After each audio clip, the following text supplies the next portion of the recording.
और इस वक्त की बड़ी और अहम खबर आ रही है, आपको बता दें जापान ने अपना रक्षा बजट बढ़ा दिया है। जापान के ऐलान के बाद से चीन परेशान हो गया है। क्रूज बैलिस्टिक मिसाइलें बनाएगा। युद्ध के लिए जापान की बड़ी तैयारी देखी जा रही है और उसके लिए बाकायदा जापान ने ऐलान कर दिया है। और इस ऐलान से चीन परेशान हो गया है क्योंकि क्रूज बैलिस्टिक मिसाइलें अब जापान बनाएगा, जिसकी वजह से चीन की चिंता बढ़ गई है और चीन इससे परेशान हो गया है क्योंकि अब जापान ने अपना रक्षा बजट भी बढ़ा दिया है, जिससे अब चीन की मुश्किलें भी आने वाले वक्त में बढ़ सकती, क्योंकि कहा यह जा रहा है कि अब क्रूज बैलिस्टिक मिसाइलें जापान बनाएगा। इसको लेकर के हाइपरसोनिक मिसाइलें भी जापान बनाएगा। इसको लेकर के पूरी तैयारी की गई है और बाकायदा युद्ध के लिए यह जापान की तैयारी है। कहा जा रहा है कि इसीलिए जापान ने अपना बजट बढ़ाया है।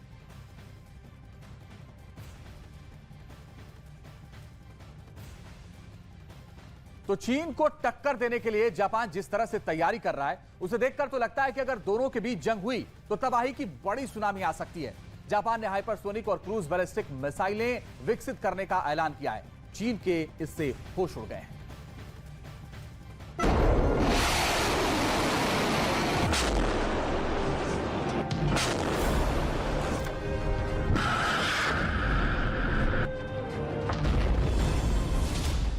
ड्रैगन को जवाब देने की जापान ने की तैयारी।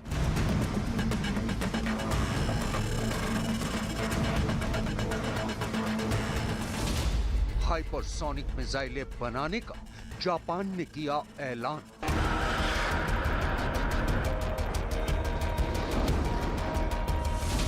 जापान के ऐलान से उड़े चीन के होश।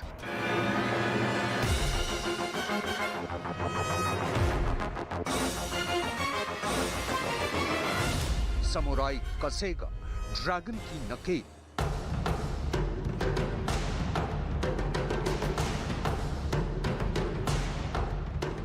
प्रशांत महासागर के नीले पानी में तबाही का सैलाब उठने वाला है। प्रशांत महासागर में महाविनाश की स्टेज सजने लगी है। प्रशांत महासागर में चीन की दादागिरी को रोकने के लिए जापान तैयार हो चुका है। इससे पहले हम आपको ये बताएं कि चीन को रोकने के लिए जापान ने क्या तैयारी की है, उससे पहले एक नजर इन तस्वीरों को देख लीजिए।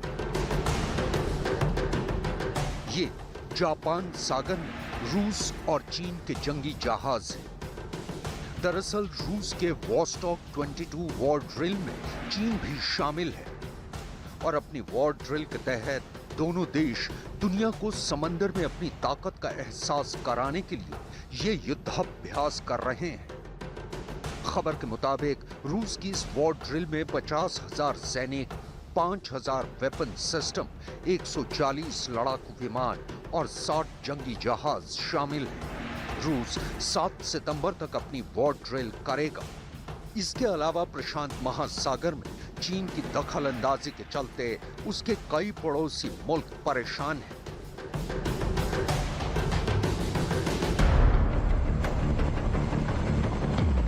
लिहाजा अब ड्रैगन की नकेल कसने के लिए जापान तैयार हो चुका है। चीन को सबक सिखाने के लिए जापान अपनी सैन्य क्षमता को बढ़ाने में जुट गया है। दरअसल जापान ने ऐलान किया है कि हिंद प्रशांत महासागर में चीन के आक्रामक तेवर और रवैये को देखते हुए वो जल्द ही अपने हाइपरसोनिक मिसाइल सिस्टम कार्यक्रम शुरू करने वाला है। अपनी इस परियोजना के तहत जापान जल्द ही अपने under development scrum jet engine की लॉन्चिंग करने जा रहा है। खबर के मुताबिक जापान ये परीक्षण अगले साल की शुरुआत में कर सकता है। जापान की सरकार के ऐलान के मुताबिक जापान चाहता है कि उसके हथियारों के जखीरे में ऐसी मिसाइलें हों जो लंबी दूरी तक हमला करने में सक्षम हो। न्यूज एजेंसी रॉयटर्स के मुताबिक जापान अब अपने इस प्लान के तहत क्रूज मिसाइल और हाइपरसोनिक बैलिस्टिक मिसाइल के विकास और उत्पादन को बड़े पैमाने पर करेगा। जापान ने 31 अगस्त को यह ऐलान किया था कि वो चीन और रूस के खतरे को खत्म करने के मकसद से हाइपरसोनिक मिसाइल सिस्टम कार्यक्रम की शुरुआत कर रहा है। खबर के मुताबिक जापान ऐसी हाइपरसोनिक मिसाइल विकसित कर रहा है जो दुश्मन के राडार को चकमा देने में सक्षम हो। इसके अलावा ये ध्वनि की रफ्तार से 5 गुना तेज उड़ान भरते हुए अपने लक्ष्य को भेदने में सक्षम हो। रूस और चीन के पास ऐसी मिसाइलें पहले से ही मौजूद हैं और ये परमाणु हथियारों से भी लैस हैं। जापान ने हाइपरसोनिक मिसाइल सिस्टम बनाने का ऐलान क्या किया, चीन के होश उड़ गए। जापान के फैसले पर अपनी प्रतिक्रिया देते हुए चीन के विदेश मंत्रालय ने कहा कि जापान चीन के खतरे की झूठी बुनियाद पर अपने मिसाइल कार्यक्रम को जारी कर रहा है। मतलब साफ है कि जापान के ऐलान ने चीन की टेंशन बढ़ा दी है। 一段时间以来，日方反复炒作中国威胁，不断放风发展导弹计划和所谓的反击能力，是在为打造进攻性军事力量制造借口，背后包藏着突破和平宪法束缚、重走军事扩张老路的野心。这向世界传递出一个危险信号，即日本企图颠覆二战后建立的国际秩序，应当引起国际社会的高度警惕。 जापान के इस कदम से चीन में खलबली मची है। ग्लोबल टाइम्स की रिपोर्ट के मुताबिक चीन की सैन्य ताकत को देखते हुए जापान ने अपने रक्षा बजट को अगले साल बढ़ाने की योजना बनाई है और ऐसे हालात में जापान के इस कदम से रक्षा क्षेत्र में शस्त्रों की होड़ का नया क्रम शुरू हो सकता है। दरअसल ताइवान को लेकर चीन और जापान में भयंकर टेंशन चल रही है।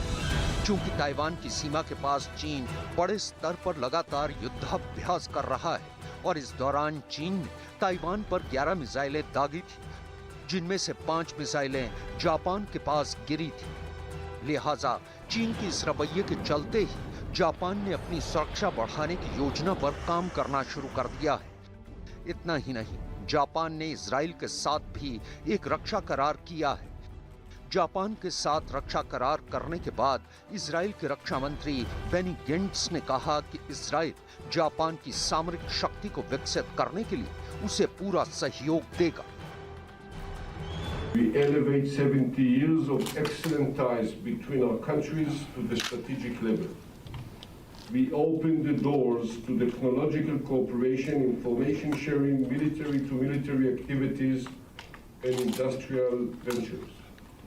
These activities will strengthen the defense capability of each country, as well as our joint contribution to peace and stability in our region and all over the world. दरअसल जापान ने अपना सालाना रक्षा budget बढ़ाकर 6.5 trillion येन यानी $47 billion कर दिया है। इतना ही नहीं, जापान इजराइल के अलावा अमेरिका के साथ भी एक बड़ा रक्षा करार कर चुका है। जापान और अमेरिका के बीच हुए सैन्य समझौते के मुताबिक जापान अमेरिका से कई आधुनिक और घातक हथियार ले रहा है। जापान ने अमेरिका के साथ $293 मिलियन यानी 23 अरब रुपए की सिक्योरिटी डील की है। इसमें 150 AMRAAM medium range air to air मिसाइलें हैं जो चीन की एयरफोर्स से निपटने में काम आएंगी। इसके अलावा जापान अमेरिका से और F-35 फाइटर जेट, ड्रोन और वॉरशिप वेपन सिस्टम खरीद रहा है। ये ऐसे हथियार हैं जिनका तोड़ चीन के पास नहीं है। जापान के हाइपरसोनिक मिसाइल सिस्टम विकसित करने के ऐलान पर चीन के डर का ये आलम है कि अब वो जापान से शांति बनाए रखने की अपील करने लगा है। 危地马拉，不要为虎作伥，尽早认清国际大势，早日做出符合历史潮流的决定。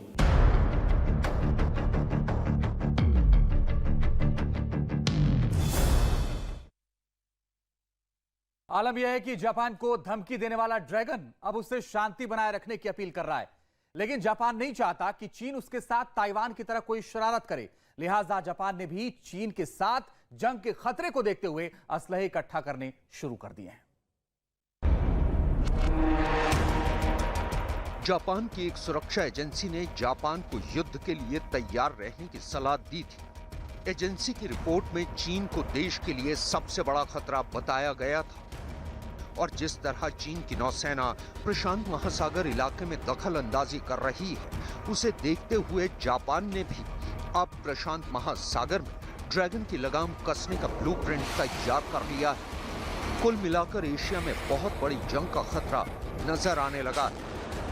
अगर यहाँ जंग हुई तो यूक्रेन से भी ज्यादा खतरनाक हथियारों का इस्तेमाल होगा। इसलिए दक्षिण चीन सागर के साथ अब जापान के करीब पूर्वी चीन सागर में भी बड़ी जंग का खतरा मंडराने लगा है और ये ताइवान वाले वॉर जोन के बाद नए वॉर जोन के लिए तैयार होने जैसा है। जापान और चीन के बीच बड़ा ट्रिगर पॉइंट यूक्रेन में चल रहा युद्ध भी बन चुका है, क्योंकि चीन इस मसले पर एक तरह से रूस का विरोध न करके उसका खुला समर्थन कर रहा है और जापान को लगता है कि अगर ताइवान को लेकर युद्ध हुआ तो जापान और चीन के बीच सेनकाकू द्वीप एक बर्निंग पॉइंट बन सकता है। दरअसल जापान के दक्षिण पश्चिम में 8 निर्जन द्वीप हैं, जिन्हें सेनकाकू द्वीप कहा जाता है।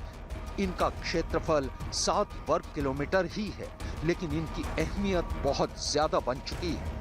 इस द्वीप के आसपास तेल और गैस के भंडार हैं। इसके अलावा ये द्वीप शिपिंग लेन से जुड़े हुए हैं। सेनकाकू द्वीप 1895 से ही जापान के कंट्रोल में है, लेकिन 1970 में चीन ने इन द्वीप पर अपना दावा करना शुरू कर दिया था। सेनकाकू द्वीप पर अपना कब्जा और मजबूत करने के लिए जापान अपने US-2 जहाज का बहुत ज्यादा इस्तेमाल कर रहा है। इस जहाज के लिए समंदर ही रनवे बन जाता है। इसकी वजह से जापान अपनी फौज की छोटी टुकड़ियां आसपास के द्वीपों पर जल्दी तैनात कर सकता है। जापान के पास ऐसे 5 जहाज हैं और इनमें 20 से ज्यादा नेवल कमांडो ले जाए जा सकते हैं। भारत भी जापान से ऐसे ही कुछ जहाज खरीदना चाहता था, लेकिन जहाज की कीमत और बाकी वजहों को लेकर इस पर डील आगे नहीं बढ़ी। खैर, US-2 इस वक्त प्रशांत महासागर में जापान के इमरजेंसी वाले डिप्लॉयमेंट के लिए सबसे बेहतर प्लेटफॉर्म माना जा रहा है। लेकिन नेवी को लेकर दोनों देशों का मुकाबला कहां ठहरता है, अब उस पर एक नजर डालिए, क्योंकि जापान चीन के मुकाबले चाहे एक छोटा देश हो, उसकी नौसेना वाली ताकत गजब की है, ज्यादा अनुभवी है और ये चीन को बड़ी मजबूती से टक्कर दे सकती है। ये ऐसे वॉर जोन हैं जहां अमेरिकी नेवी भी चीन को टक्कर देगी। इसलिए नेवल फ्रंट पर चीन के लिए अकेले जापान से टक्कर लेना भी आसान नहीं होगा, क्योंकि ये मुकाबला ऐसा होगा जिसमें चीन के साथ रूस उतर सकता है, तो ताइवान के साथ जापान और अमेरिका भी नजर आएंगे। इन सब देशों से अलग उत्तर कोरिया भी चीन का अहम सहयोगी देश है, जो अक्सर अपने मिसाइल टेस्ट जापान के आसपास ही करता रहता है। जापान और चीन के बीच जंग में किम जोंग भी चीन का ही साथ देंगे। इसलिए एशिया में युद्ध का ये मैदान जंग बहुत ज्यादा भयंकर हमलों का गवाह बन सकता है। अगर ऐसा हुआ तो ये इलाका वेस्ट एशिया और पश्चिमी यूरोप से भी खतरनाक रीजन में तब्दील हो जाएगा। इन सब बातों को देखते हुए जापान ने अपनी ताकत बढ़ाने पर जोर देना शुरू कर दिया है। ताइवान को लेकर अगर कोई युद्ध होता है तो इसमें जापान को एक सख्त रुख लेना पड़ सकता है, जिसका अंजाम इस जंग में उसका शामिल होना भी हो सकता है। अगर ऐसा हुआ तो दक्षिण चीन सागर के साथ पूर्वी चीन सागर दोनों जंग से जलने लगेंगे और इसमें सिर्फ जापान और चीन ही नहीं, कई और देश भी शामिल हो जाएंगे।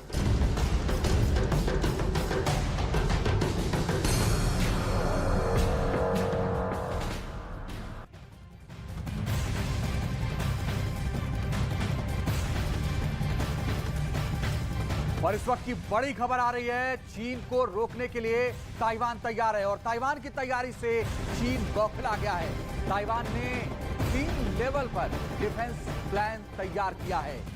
ताइवान की तैयारी से चीन पूरी तरह से इस वक्त बौखला गया है और चीन को रोकने के लिए ताइवान ने बाकायदा इसकी तैयारी की है, इसका प्लान तैयार किया हुआ है, जिसकी वजह से लगातार अब चीन की भी परेशानी बढ़ने वाली है, क्योंकि चीन लगातार ताइवान को परेशान कर रहा है, तमाम तरह की शरारतें कर रहा है। लेकिन अब आपको बता दें कि ताइवान तैयार है चीन को रोकने के लिए। और यही वजह है कि अब चीन, जैसे ही चीन को पता चला कि ताइवान तैयार है उसको रोकने के लिए, वो फौरन बौखला गया और उसकी तैयारी भी देखने को मिल रही है।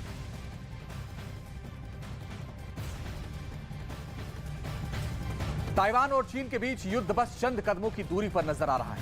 ऐसे में अमेरिका ताइवान के साथ ऐसी